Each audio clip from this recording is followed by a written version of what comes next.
A very good evening to you. Thank you for tuning in to KUTV Weekend Live. It is the 15th day of February 2025, and for the latest developments across the country and beyond, this is the place to be. But first, the highlights.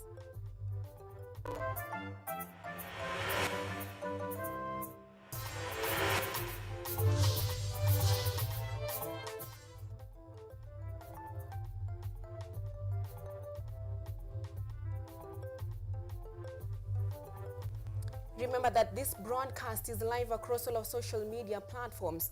On YouTube, it's KUTV News Kenya. On X, it's KUTV_Kenya. Lucy Kerry is our sign language interpreter tonight.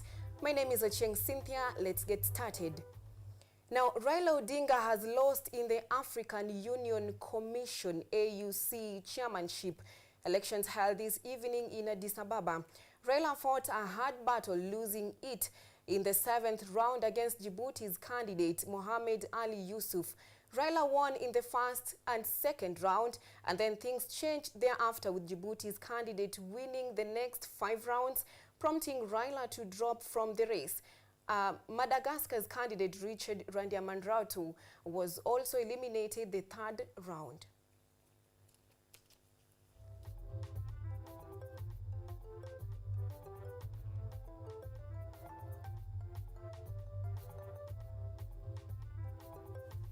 Still,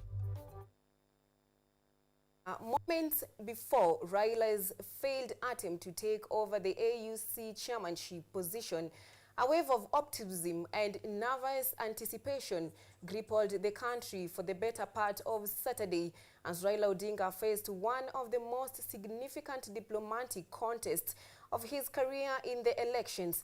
Some organizations in the country sponsored big screens across major towns, especially in Raila's support bases, to live stream the AUC elections, with other Kenyans taking to social media to express their expectations of the outcome. As the clock ticked on Saturday, a tense environment that characterizes general elections clouded the country as Kenyans followed closely the live proceedings of the African Union Commission chairperson elections in Addis Ababa, Ethiopia.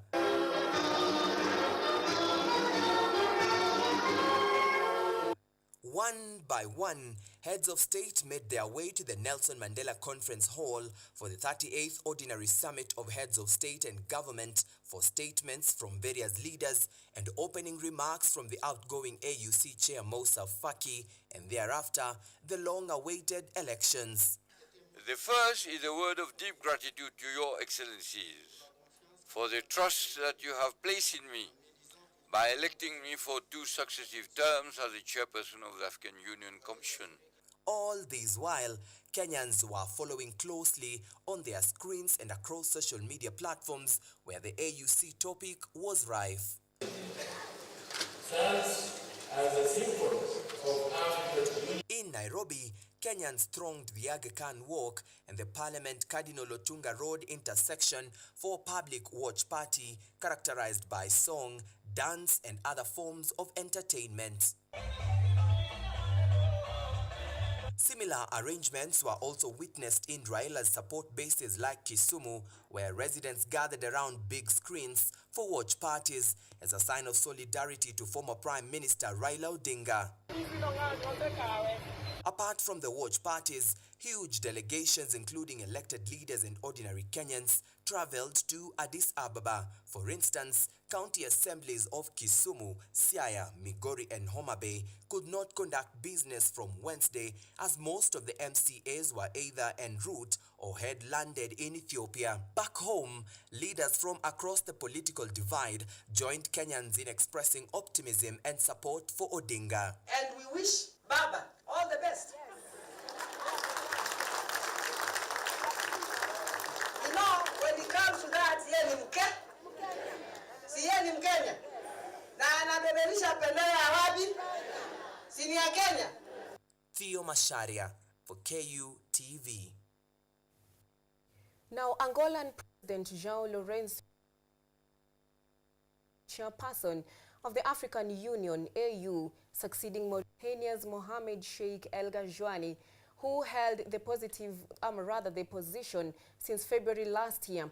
Laurencio will serve a one-year term in line with AU regulations, with Burundi, Ghana and Tanzania deputizing as first, second and third vice chairs respectively. Mauritania will serve as a rapporteur for the year. Angola's appointment marks the first time the Southern African nation is leading the continental body.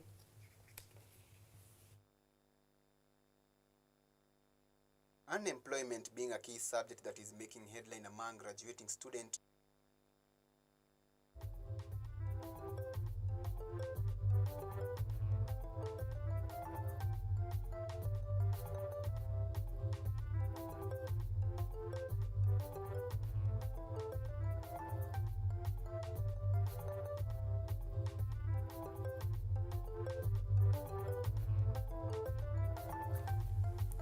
And in a bid to create a job and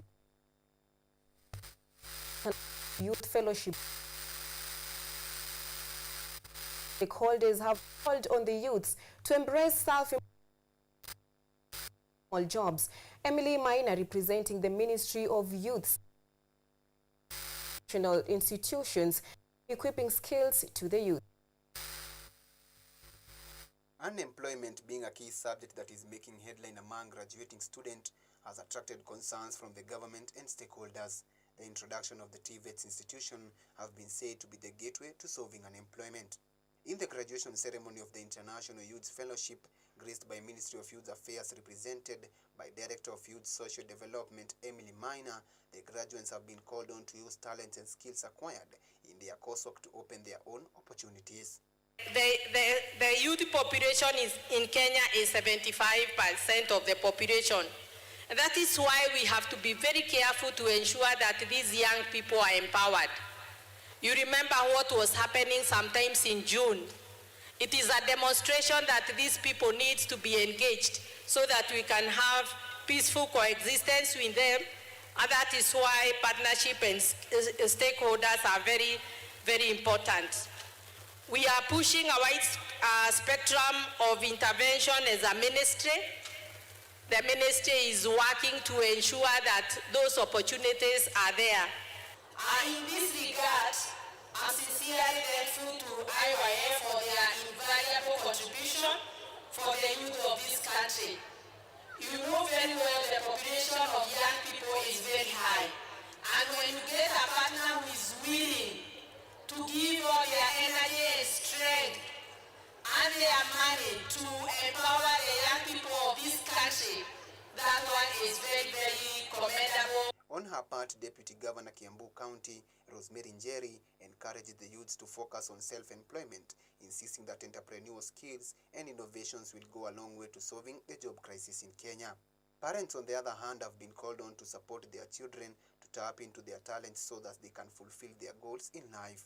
According to Emily, the government has put in place institutions to help identify the talents in youths. Of course, there is the Taranta Hera program. This is a ministry program for identifying, nurturing, and monetizing talent across sports and creative. That skill that you have, that innovation that you have, it can be monetized. Inaweza weka pesa mfukoni, and that is why we are calling it Taranta Hera. The higher rate of unemployment continues to raise reactions from both the public and government leaders. However, the youths are now being given alternative ways to earn a living through learning of short courses being provided in TVETs and such institutions as IYF that will enable them to become a resource in the society. Edward Nyamo, KUTV.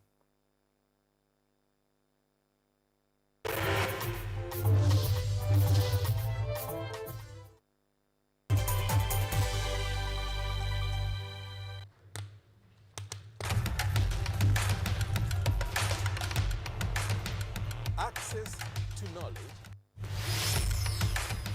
solution to unanswered questions.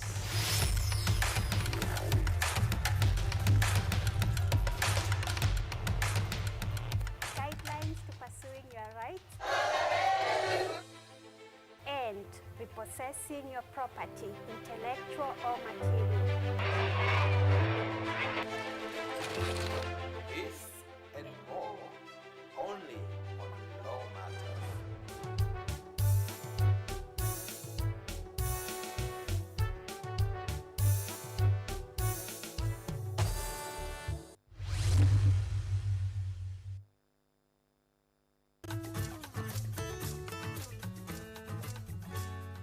Hi, my name is Stella Tioi. Jina langu naitwa Okemwa Mokwa James. This is Mandela Gaya. Ugonjwa ulipokuja ulichukua siku 3 ukaniweka in coma. 20 wamezikwa, 2 ndio wako hai. I don't even know how it feels to see. I feel like I cannot express myself well the way somebody who can walk can actually express themselves. Ilichukua muda mwingi mrefu tena mpana ili kuikubali kwamba mimi siwezi tembea tena. I've come to actually accept myself. Ukijaribu kumsimamisha mtu umwambie tafadhali nionyeshe njia, They find it quite strange talking to you. We should just make schools integrated Inclusive setups. by providing the right facilities.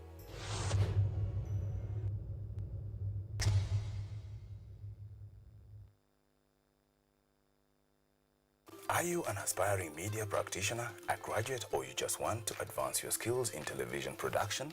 Then welcome to Kenyatta University, where education meets innovation. KUTV, the premier university television station in Kenya, is now offering short courses in TV studio, field technical operations, and video editing. Through these courses, you will acquire hands-on skills on camera operations, media production, lighting techniques, audiovisual editing, and sound and visual control, and how to operate key equipment in modern TV control room. Enroll today at KUTV and discover your full potential in cutting-edge TV broadcasting. Graduates of these courses will receive professional certificates. For more information, visit our offices at KUTV Studios or call us on 020-870-4252 or 020-870-4255 or SMS us on 0739-110-544. KUTV, a new experience.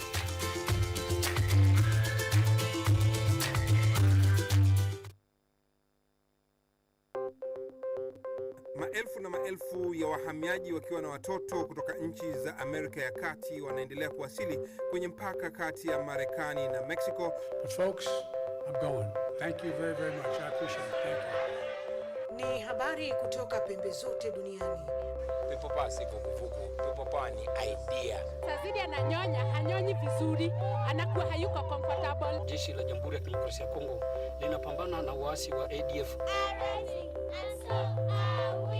Kwa sasa wanatoa wito kwa mashirika, makampuni na vile vituo vya uchukuzi. Mambo mengi yatakwenda kama yalivyopangwa. Hapa ni kuna mmoja wa viongozi wa chama cha wavuvi katika eneo hili. Zaidi tunajaribu kuwapa chanjo ili ina boost ama inanyanyua kinga ya mwili, hiyo inaenda kupelekea kupambana na virusi. Ni Duniani Leo, Jumatatu mpaka Ijumaa, moja kwa moja kutoka VOA Swahili, Washington DC.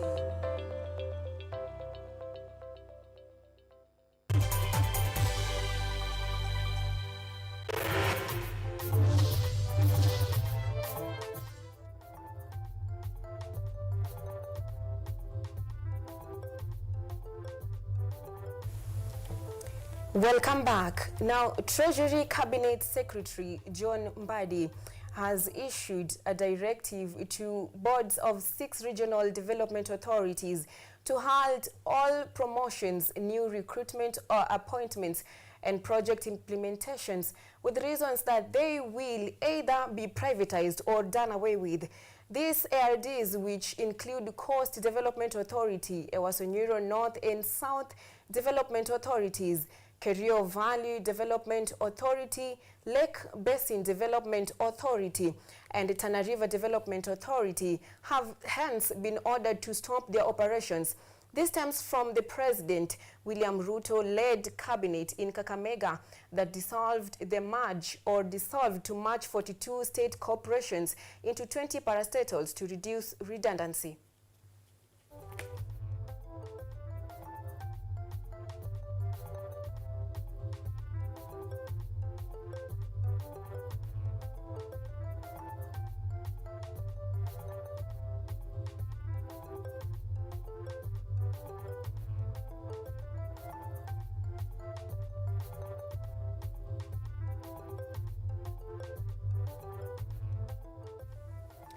Former Deputy President Rigathi Gachagua has reaffirmed that the Mount Kenya region will carefully evaluate leaders' track record before bleeding political support in the future.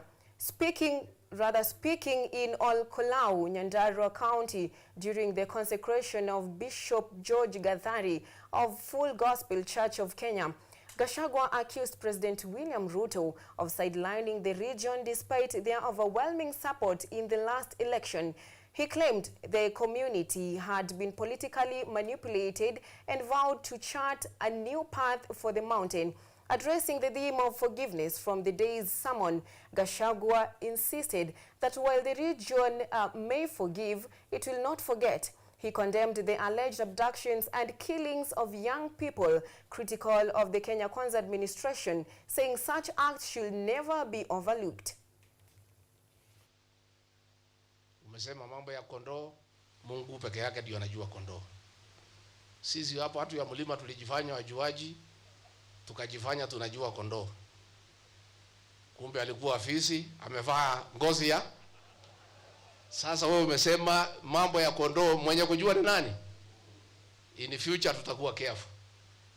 Sababu hii kondoo imekuja tukifikiria ni kondoo, tumeweka na zile zetu imekula zote. Imeanza kukula sisi, sasa tuko na wasiwasi. We will try, Presiding Bishop, to forgive. But there is one thing we are having a problem. Maybe hii maombi utatuombea, utatusaidia. There is one thing we are unable to forgive. Lakini vile umesema mtatuombea with all these bishops, maybe mtaguza roho zetu tuweze kusamehea. Kuteka watoto wetu nyara na kuua hawa, hiyo. Narok residents are said to benefit from a 50 million government project that include the construction of a Huduma Center, the Jitume Hub, and a Center of Excellence in Nairagie and Kare Narok East constituency. The initiatives aim to bring essential services closer to the community, eliminating the need for long trips to Narok town. During the groundbreaking ceremony, Narok East Member of Parliament Ken Aramat emphasized the significance of the projects, as Engineer Francis Mwangi from Konza Technopolis also noted that the Center of Excellence is part of the broader Jitume Digital Enablement Program, which is rolling out computer hubs in all 47 counties. He explained that each hub is designed to accommodate up to 300 youths, equipping them with the technological skills that will drive innovation and economic growth in the region. Pale nyuma ukiona tunajenga Huduma Center na kitu inaitwa Jitegemee, Jitume. Jitume ni pahali vijana wataweza kaa na wafanye kazi ya kompyuta kujitafutia ndani kwa hiyo hub. So hapa itakuwa complex. Hapa within here karibu tuna spend 50 million, zote ni ya national government. Kujenga huduma, kujenga Jitume na kujenga Jitege. Tunatembeanga kwenda Narok about kilomita 30. Kwenda kutafuta ID, kwenda kutafuta title deed, kwenda kutafuta birth certificate, kwenda kutafuta government documents, lakini within the next 6 months tutakuwa tunatafuta hapa Narok. Jambo la maana ambalo tunafaa tujue ni Center of Excellence ni kitu ambacho inasaidia vijana wa nchi mzima. Na hapa Narok East tunahakikisha tutakuwa na nafasi ya vijana kuweza kuja kusoma hapa. Center of Excellence inayojengwa iko na uwezo wa kufunza vijana kama 300 kwa kila wakati ambapo hayo masomo yanaendelea. Ni kitu ambacho kitasaidia vijana kuweza kuelewa mambo ya kidijitali, mambo ya kompyuta. Busia Women Representative Catherine Omanyo has urged the government to address the water shortage in Teso North schools, enabling students to focus on academics. Speaking at Kajei Primary School, she emphasized her efforts for lunch programs in the hardship region and highlighted that water fetching contributes to increased GBV in the area. Omanyo also warned farmers about a resurfacing fake fertilizer syndicate that has emerged ahead of the planting. Teso North Director of Education Elizabeth Maragach suggested recognizing civil servants in the area as working in a hardship zone. Mimi naomba sana hii maji ya Malakisi hii wa pipe mpaka huko. Maji kuje kwa maboma. It is possible. Tukifunga mifereji hii mahali kuna utovu, mahali kuna corruption. Piping water in Teso North is possible. Nawaambia shule zetu zote, watoto wetu wote kuanzia shule ya chekechea mpaka grade ya 8 waliweza kunywa uji mwaka uliopita. Sikia wamekuwa wakishinda shule. Si ile uji huwa mnatengeneza. Hii ni uji special. Now to this point you're taking a very short break. Be sure to stay tuned. We'll be back.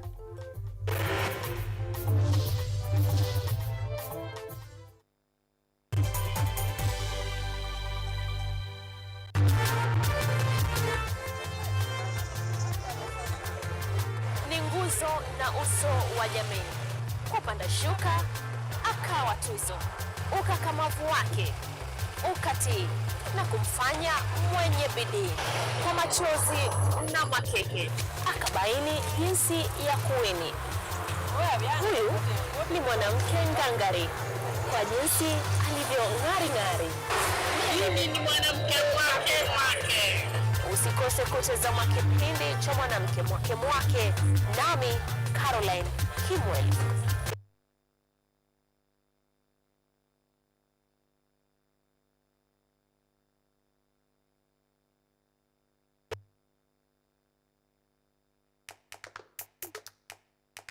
Badala ya kutafuta kazi, tunaweza kuanzisha miradi yetu ambayo ingetusaidia kubadilisha maisha ya wazazi wetu. Kwa vijana wenzangu, wengi hawana kazi, lakini ikiwa sisi wenyewe tutajiamini, tunaweza kujiajiri wenyewe. Afrika kwa kweli tuna mahitaji ambayo ukiyasuluhisha unaweza kuathiri watu kwenye bara hili. Bila uoga, watu huwa na uzalishaji zaidi, wanajawa na ujasiri, wanakuwa wabunifu na wanakuwa wenye maarifa. Niliamua kuacha kazi. Hata kama sitafanikiwa, nitakuwa nimejaribu, nitakuwa najua haiwezekani. Hakuna kitu cha ajabu hapa. Kila anayepata ufanisi hufanya kazi usiku na mchana. Kitu kitakusukuma na kuwezesha kupata maarifa ambayo hukuwa nayo. Tunajaribu kutengeneza kitu kitakachopita mipaka nchi hii. Ikiwa unataka kubadilisha ulimwengu, anza na nyumbani.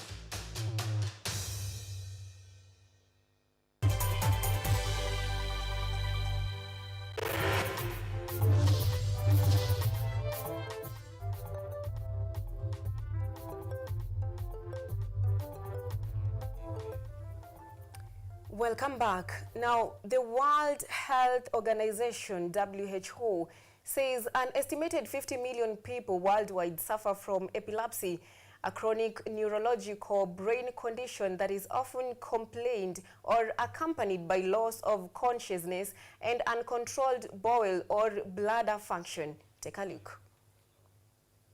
An accountant by profession and employed in the civil service, Hare Singano considers epilepsy like any other disease. Singano, a 55-year-old father of 4 children, was not born epileptic. He was diagnosed with the disease the past 33 years. At the onset, close relations attributed his condition to superstition. From my own knowledge, from my own belief, it's not because of my workmates. No, nor my relatives, not at all. Epilepsy started in my body because of perpetual drunkenness. Singano's epilepsy journey and experience with stigma and discrimination has led him to become a champion of change. I just want to tell them to strictly follow what they are told to do. If they find any problem, they have to be free. There are certain people, because of epilepsy, they say, oh, I don't know epilepsy. I can talk to somebody. I don't know about epilepsy. It's not supposed to be like that. Epilepsy can develop in childbirth when children have suffered trauma during delivery, says Dorothy Ngoma, a seasoned health professional and safe motherhood advocate. I have seen this, and over time you follow these babies who were,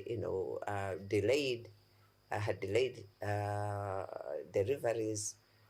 They tend to get epilepsy. It's although some people may believe to say if you have somebody with epilepsy in the family, maybe it's passed on from family to family, or sometimes they believe to say if they are having convulsions, don't be near them because you'll be affected if they fart or something like that.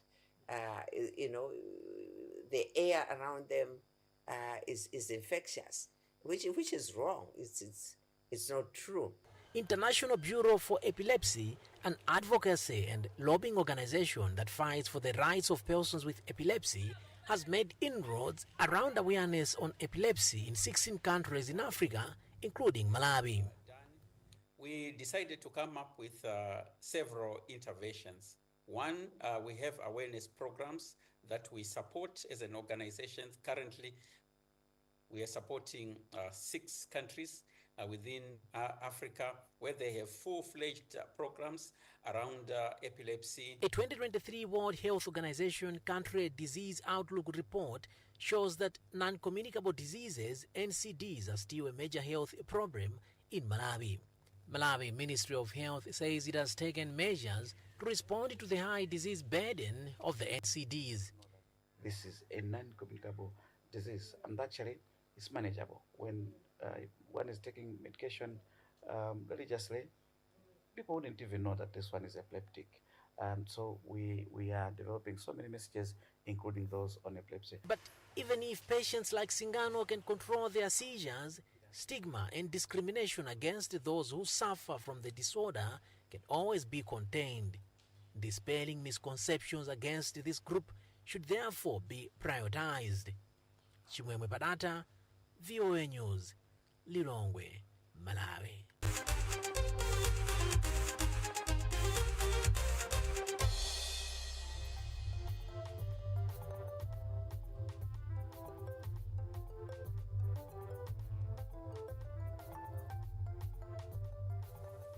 And to some sports news.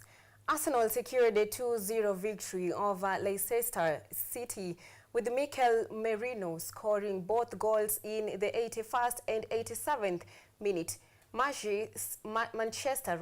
Manchester City defeated Newcastle United 4-0, with Aston Villa drawing with Ipswich Town. Fulham FC got a 2-1 victory over Nottingham Forest. Southampton FC lost 3-1 to Bournemouth 0-2, and West United lost 1-2 to Bristol FC. Crystal Palace is currently facing Everton FC in a match that began at 8:30 p.m.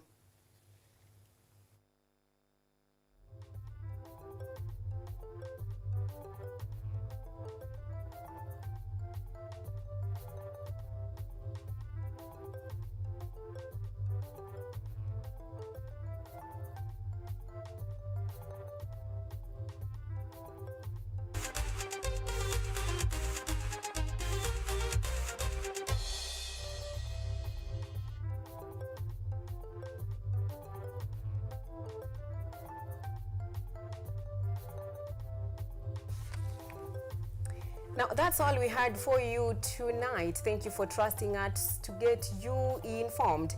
Lucy Kiare was our sign language interpreter. My name is Ochieng Cynthia. Till next time, do have a good night.